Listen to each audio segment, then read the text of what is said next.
Hi, everyone, and welcome to municipalcampaignschool.ca. So glad you're joining us today. We appreciate your interest. We appreciate your support, and we are excited about helping you run and win in this up-and-coming municipal election. My name is Kurt Hammond, and I am from the Municipal Campaign School in Wellington County. And on behalf of our cohorts in Oxford and Guelph, we really appreciate your time. Special guest today, my good friend Sean Yo is joining us. Hello, Sean. Hello. And we'll formally introduce Sean in a second. We just want to give you a little reminder about municipalcampaignSchool.ca before we jump in. And that reminder is there is a series of videos now up online at the site. And we were hoping to have all these conversations in person, of course. That couldn't happen because of COVID. So we are putting up videos as we create them. We encourage you to watch them. We encourage you to share them. And we also encourage your feedback. So there'll be a place on the site where you can be letting us know what you think of these videos and what else you want to hear and learn about from our experts. So I'll introduce Sean in a moment. First thing I want to do is a reminder, is a land acknowledgement. And we are coming together as a community across Ontario, perhaps even broader, which is excellent. And I want to remind us that no matter where we are, no matter where our screens are today, there were peoples, cultures, and traditions on these very lands long before we were. And these wise peoples did their best to help us steward our land, our water, and our air. Now, unfortunately, we have done a terrible job at listening to their wisdom, and our environment is now paying that price. Even worse, much worse, in fact, is that yet we have yet to fully acknowledge that our communities are literally built on top of theirs. And we can no longer turn away from the economic, emotional, and social damage that we have done to generations of families across this country. I myself am just starting to come to terms with the word settler and what that means. And I think we all need to take some time to reflect on our role in how we are going to better our relations with our Indigenous sisters and brothers. And as we're having conversations today about leadership and about community and about supporting one another, it's really important for us to remember that those are values that started with Indigenous cultures. And it's our honor to be carrying on those very values. And we have a responsibility to remind future leaders that are coming after us that as we hand those values over to them, that they indeed did start with our Indigenous sisters and brothers. So no solutions here today, except a reminder the land we're on is stolen. And here in Canada, truth has to come before reconciliation. Sean Yo has been a campaign manager at all three levels of Canadian government and has consulted on campaigns right across Canada. He has worked with political party leaders and small town candidates and everything in between. A longtime West Wing fan, Sean identifies as a Leo since he came up on losing campaigns. So ladies and gentlemen, welcome to Sean. Sean, thanks so much for being here. Hey, it's just my pleasure to be here. I'm really grateful for the opportunity. Well, your experience is going to be huge for us. So I think our goal for our conversation, Sean, is some practical hands-on thoughts and ideas for municipal campaign candidates, for tips and ideas on what a winning campaign plan looks like, and then how best we can execute it. So does that seem like a good place to frame our conversation around? So that context that Sean's bringing us, that many of our speakers are bringing us, making sure that we've done the hard work of looking at ourselves first and foremost. Now what we're turning to is some of the logistical, hands-on, practical tools that candidates and their teams need to help run an effective and win elections. So Sean, let's jump in there. And I'm wondering if the four things that we want to chat about are key components of a good election plan. Ensuring we're planning enough, but not too much. And boy, there's a fine line there I want to chat about with you. Talk about supports we need before and then during the campaign and then afterwards as well, knowing that our teams need to look and evolve with the timing. And then advice for election day, which sometimes we talk about as getting out the vote. And that's kind of language we want to start planning with people. So let's start at the top there, Sean, with key components of a good election plan. Again, with a municipal lens, what should our viewers be thinking about as they start to build out a plan? Absolutely. Because my goal in every campaign, and I fully believe that every campaign I run has been successful. Not many of them have won. Winning is a very difficult thing. Yes. And when I ask myself, what can I do to run a campaign for the best possible outcome, I can set my sights on living my values, Right. in running a successful campaign. And I want everyone to really take that to heart. Politics is tough, and the majority of what's going to happen is going to be outside of your control. You need to make peace with that now. So ask yourself, how do I measure our success? And winning is always a stretch goal. I'm not saying I don't fight to win. I'm in it to win it, risk it for the biscuit. Let's go and get it. Yeah. Absolutely. Yeah. But I know that I'm not in control of that, but I can be in control. Is this going to be a successful campaign? And what I'm going to talk about today and answering your 4 questions are my best practices, my best thinking, the lessons I've learned by not being successful to help you run a successful campaign. Thinking about a successful campaign then, Mm-hmm. leaning into and getting into the weeds maybe a little bit here. Yep. This is a brilliant conversation. What are some key components of a good election plan that people should be thinking about? Yeah, so I want to really start off with something that to me is the absolute heart of a successful campaign and a winning campaign. Good. And that's campaign culture. That your campaign is only as strong as your people, and that what I always strive for is to have a strong foundation of mutuality. And we'll talk a little bit more about that later. But what I mean by a strong sense of mutuality is that our interactions, the foundation, the economy of our campaign is based on what is mutually beneficial, not transactional. Volunteers aren't coin operated, and candidates are human. They're not a wind-up toy you put out to perform whenever you need. So understanding that's so important. So what does that actually look like? I know that's a big idea that I just shared, and today we're here for practical tips. So let me give you a sense of what I mean by positive campaign culture or mutual campaign culture. Something I came up with my very first campaign and has served me every campaign since then is my mantra of ABC, always be classy. Now, I also want to tell you that the number one job of a campaign manager is to understand, number one, what are the legal boundaries? And then number two, what are your ethical boundaries? Right. Your ethical boundaries are the intersection of you, your team, and your candidate. But Right. mostly the campaign manager. Yes. The candidate needs to be comfortable or uncomfortable with your decisions, but accepting. Okay. And I would never do anything without telling a candidate. That is very important. That is something we see on political shows a lot. And I'm not saying it doesn't happen. I'm saying don't do it, because the foundation of a respectful, inclusive culture is consent. So you can't give plausible deniability. For me, this is James Bond level politicking. Right. Like, it's fun to watch. Don't do it. Yeah. But when we talk about always be classy, for me, what is so important about this is to understand that there's this legal limit and then there's the ethical limit, right? And ideally, required is your ethical limit needs to be within the legal limit, right? Yeah. Yeah. And then your job as a campaign manager is to walk up as close as you can to that ethical limit, because the area under that curve, the space that you can create by pushing yourself there, right? That is your potential for success. Can you give us an example there, Sean, of what an ethical boundary might look like? And again, if we can, with a municipal lens here as well. Yeah. So, first campaign I ran, Municipal, and we ran a negative ad. Absolutely. It was good example. A really tough decision. Candidate was 100% involved in it. In a way that did give them some room. I'm not saying giving cover to the candidate is a bad thing. There's a political reality there. But, the overall strategy was something that the candidate was involved with and agreed to, although uncomfortable. And we were in a situation where we were losing the narrative.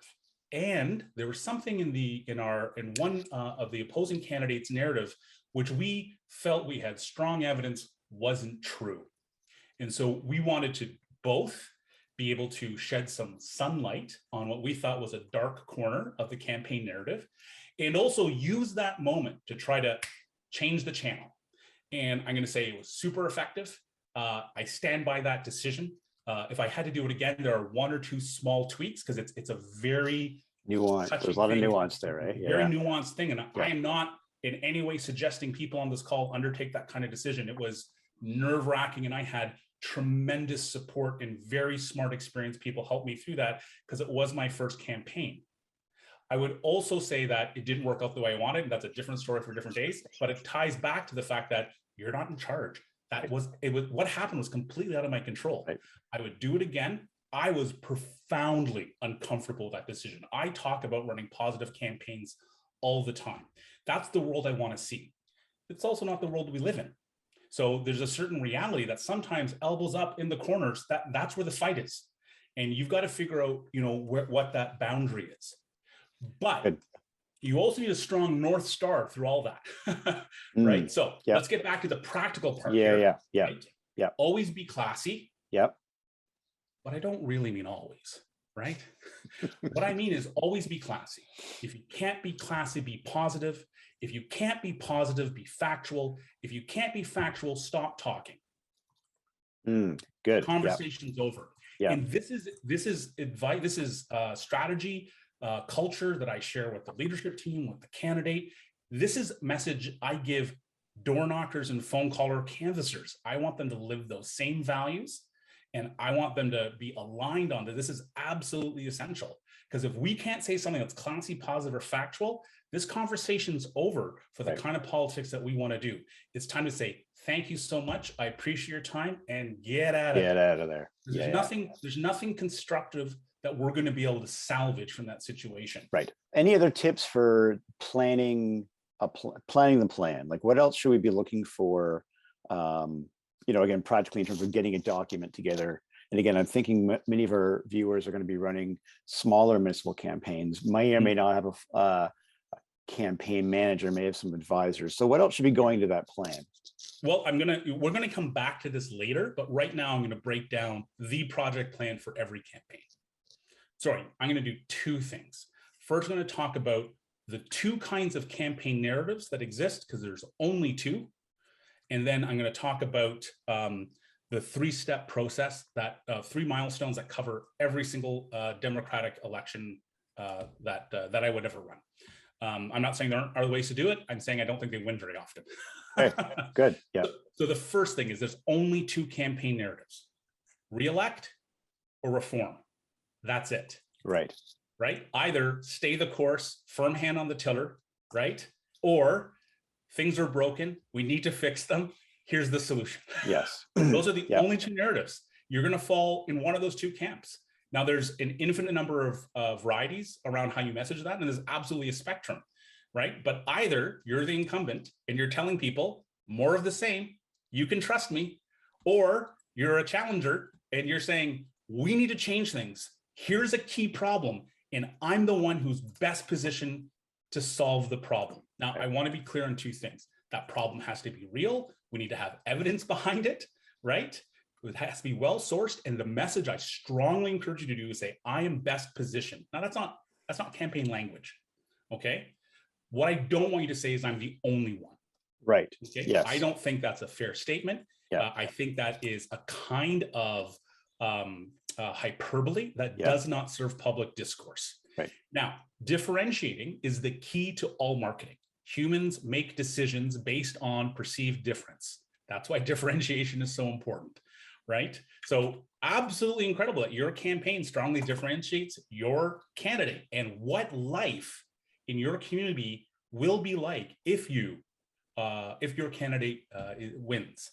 And if you need to, talk about what it's going to be like if they don't win, or if somebody else wins, right? That's moving from classy to positive, maybe to factual. Major factual, right? But we're not going to go beyond that, right? Or at least I would strongly recommend that you don't. Yeah. So when we look at these things, that idea is just so important. I really want people to be able to focus on that. It's a lot, and you're going to hear me say that a lot. And the job of a campaign manager is to juggle too many things at once. So let's just hit pause for a second on the questions. As a campaign manager, as a candidate, you are 100% going to feel like you don't have enough time, you don't have enough money, you don't have enough people.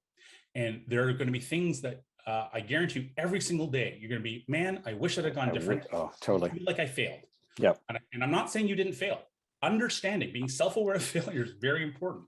Leading into failure, owning failure, being having the vulnerability to acknowledge that, absolutely essential. That's a big thing, though. I'm not saying that you have to do that to win. I'm saying that's part of my secret sauce. Maybe it can be part of yours, Okay, right? that's good. Yeah. But we really need to get clear on why we're doing this and what the outcome is that we're seeking, It's and make sure that we're living our values every step of the way. And accepting the scarcity of resources there is a huge one. Absolutely.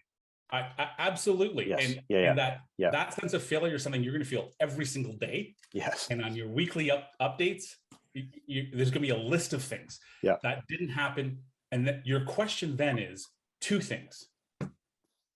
Was that the best outcome? Because every decision as a campaign manager is a trade-off, right? Because we have limited resources and limited time. All right, so when you look at the things that didn't get done that week, first question, am I still happy with that? And I just use the word best. Let's take a step back. Was that a good trade-off? Because best is too hard. It's too hard to know. We don't have enough information to calculate best. But we can say, was that good? Do I stand by that? Or do I feel like I could have done significantly better? And by significant, it literally just means noticeable. Right. That when I say significant, I mean that mathematically. Is there a significant benefit that I could have achieved by a different decision? And then your second question is the things that didn't get done, are we going to still do them? Right. A lot of campaigns, and I'm jumping ahead to the planning one. Oh no, we're in planning right now. Sorry. So on the planning, how do you not plan too much? Yeah. When you don't do something, ask yourself, do we still need to do it? There is often a sense of finish your veggies, right? Until the plate is empty, you're not done. It's on the to-do list, check everything off. Campaigns aren't like that. Right. Campaigns are dynamic. They change every single day. The context, the priorities, the path to your best outcome will be something that shifts every single day. It's constantly recalculating. The simplest, easiest way to do that recalculation is to look at your current to-do list and the things that you didn't get done. Start with the things you didn't get done and ask yourself, do I still need to? Do any of these still need to happen? Yeah. And then given the week we had, the day we had, the hour we had, let's look at the next few things we're doing. Do they still need to happen? Yeah. And it's that framing of your project plan, of your campaign strategy, that's going to help you balance out, am I planning enough or too much? And planning too much looks like doing everything on the list without asking yourselves, is this still a valid thing, or is this still a valuable thing for us to do? Right? Once a train has left the station, you could get on the next one that comes by, but that might not be the one that's going to get you to where you want in the best way, in the fastest way. So that's my big piece on managing the scale and scope of your planning. And those can be, if I can just reflect, not having as much experience as you do, of course, they can be humbling conversations. They're often courageous conversations. And once you push through them, incredibly freeing, right? Like leaning into those conversations around why haven't we done this yet? Because maybe it didn't really matter, is incredibly empowering for both the candidate and their team, I think. Yeah, so I'll take another quick digression here.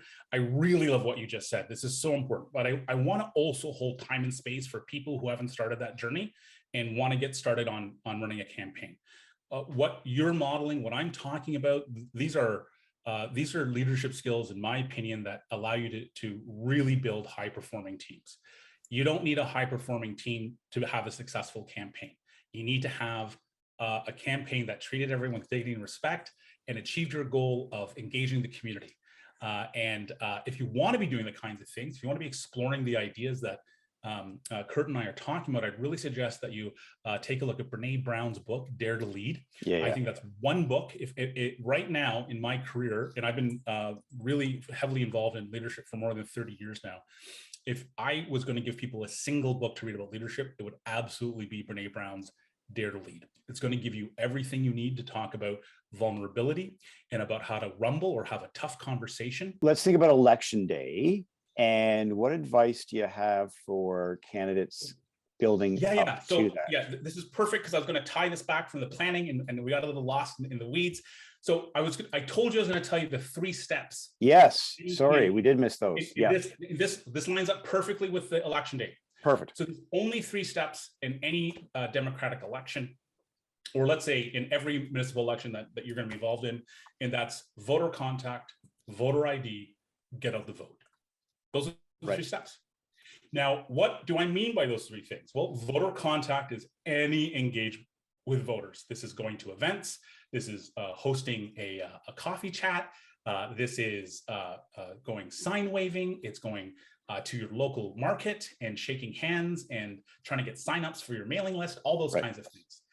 It's door knocking, it's phone calling, and it could be any of those things. And those activities are going to change over time, right? And one of the key thing that, because when you talk about election day, right? What's the pivot? When does things change? Well, there's something called when the writ drops. And this is the legal term for when the election officially starts. We campaign ahead of the writ, absolutely. But there's a protected time that very particularly defines when an election starts and when it ends. And when the writ drops and everything really opens up, that's when the voters start, not fully, but start to think, I think there's an election. You will talk to people on election day who will be like, there's an election, and it's going to be a knife to your heart, and you're going to smile and you say, you bet, and it's So really true. important. So and true. I'm supporting Kurt because, right, like that's that's how I respond to those moments.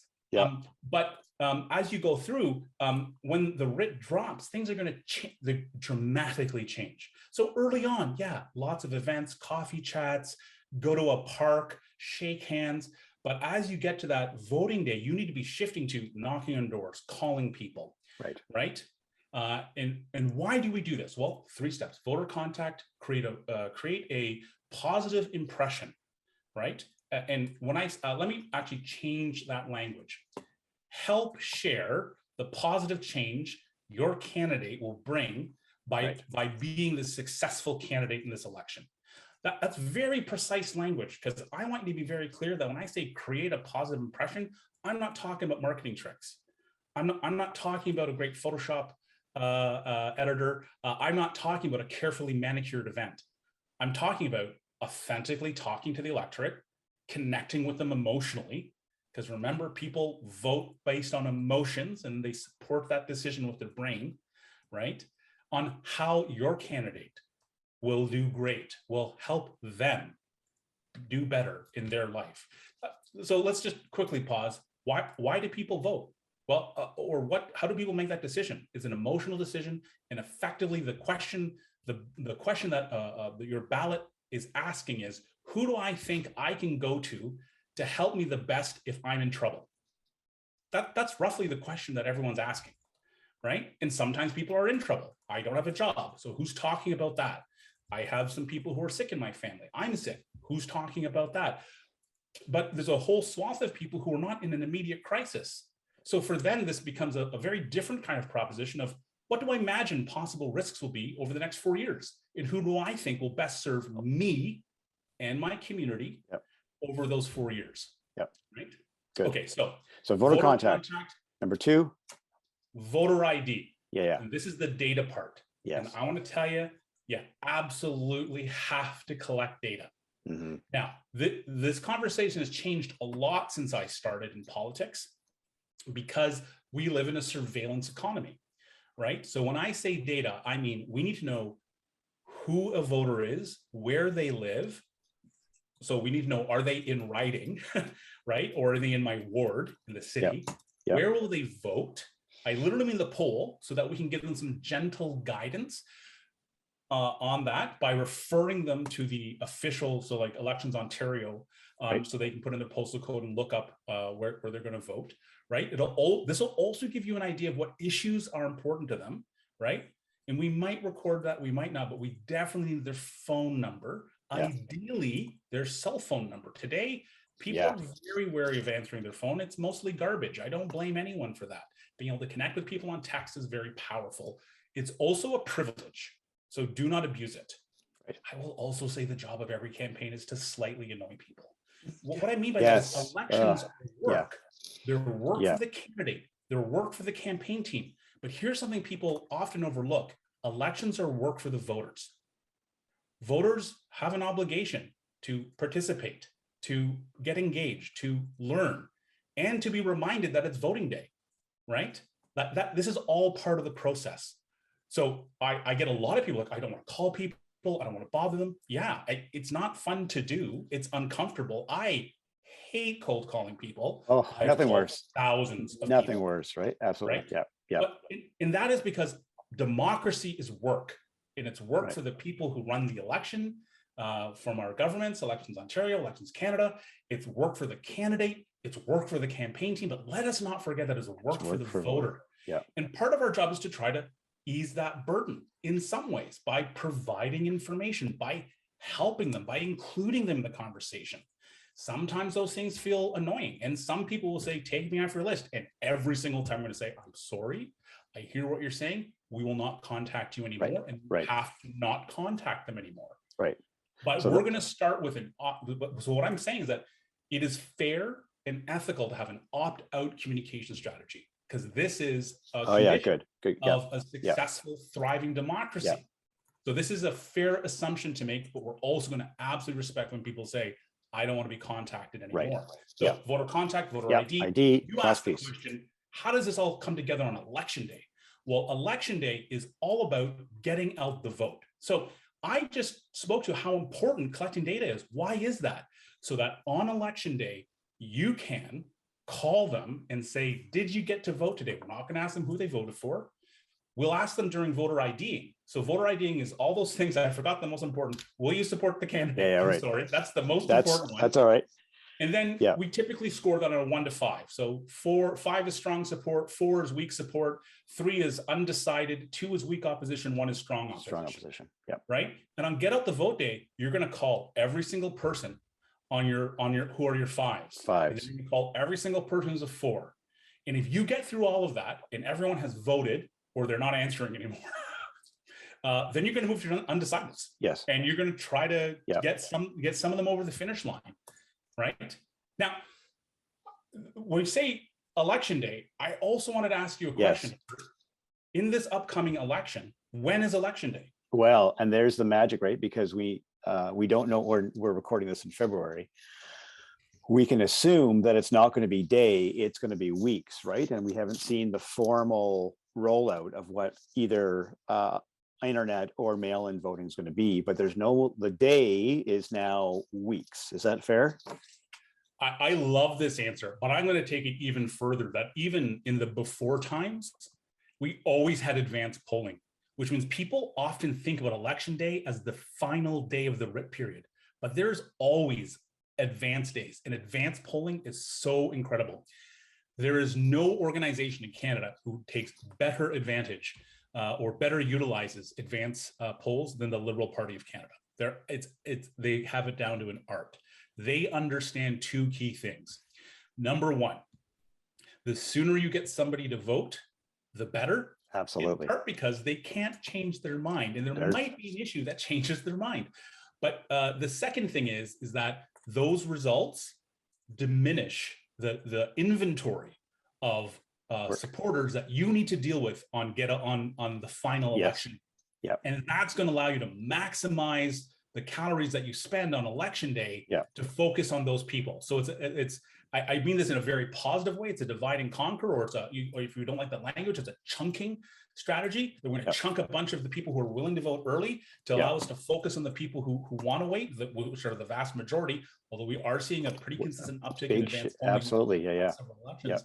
But also right now, this is going to be so important because we don't know exactly what election day is going to look like. So I really want to reinforce this. Last quick note, won't go into it. As someone who's been in technology for more than 20 years, I am very, very cautious with the idea of online voting. I've seen great delegations in Guelph that I've attended. I've had deep conversations with many, many software engineers on this. Voting is profoundly different than almost any other activity that we want to do. People always look at banking. Let me just give you the very short version. In banking, we know how much money there was at the beginning and at the end of the transaction. We don't know that for voting. We don't know how many people are going to vote. We know how many people could vote. right? So there's just, I'm not saying that anyone should not participate if there's online voting. I just want to socialize the idea that smart people with decades of experience in technology are very wary of online voting. Okay, it's good. Great. And to that point, we need to be aware of the different methods available to our voters and just be, prepared to your language, support getting them out for that, whether it be online, mail in. Absolutely. So then my final thought on E-Day is that your success on E-Day is in large part dependent on the quality of your relationship with your local electoral officer. Yes, such a good understanding who that person is, cultivating a positive relationship. I don't mean anything about influence or anything untoward. I'm just saying knowing that they know your name and that you know their name, that you've seen them several times. Maybe that won't work this time because of COVID. This person controls the apparatus for the election. They have been given an extraordinary responsibility, and my thanks to the unsung heroes of every election, which are those who volunteer, but also take jobs on a very challenging short-term project, which many people can't even which many people never have the opportunity to participate in, because you have something closer to a career job. Right. We're taking 8 weeks off to run an election just isn't possible. So a sincere thank you to those people who I've only ever seen at the provincial and at the federal level operate with the very highest level of integrity, but making sure that they know who you are and that you know who they are, that they're a human in your community. That you can have a functioning, positive, robust conversation with them when things feel like they're on fire at 3 p.m. on E-Day, and there's some confusion about what's happening at a poll. Being able to call them and say, I heard this. Could you please check with the polling agent at that poll, because I have this concern, or I'm not getting results, or whatever it is. That is not the day to make a new friend. True. Right? That is the day to be able to check in with someone that you have supported in their work, while they support you in their work in an ethical way that has integrity, that respects the boundaries of our democracy, but doesn't mean that we can't collaborate together towards the best election for our community. Absolutely. And so I like anything else, it's about building relationships. Well, so much for a 20-minute conversation, eh? Sean, this has been brilliant. I really want to thank you for your insights, your wisdom, and really want to circle us back to where Sean grounded us in having, looking ourselves in the mirror and being really clear on our North Star and our values, and the importance of building a campaign team that is aligned culturally. And I just want to add to that is having fun. And I don't have as much experience as Sean does, but you also want your team to be having fun through this process. There will be hard days and hard times, but as a team, you got to be joking with each other. You got to be commiserating with each other.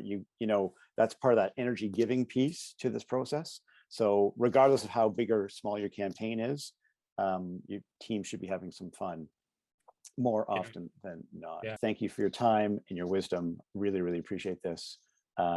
Look for another video with Sean soon about the power and magic of framing, because that will also change your life. Sean, thanks so much for this. Really appreciate it. Hey, thank you so much, Kurt.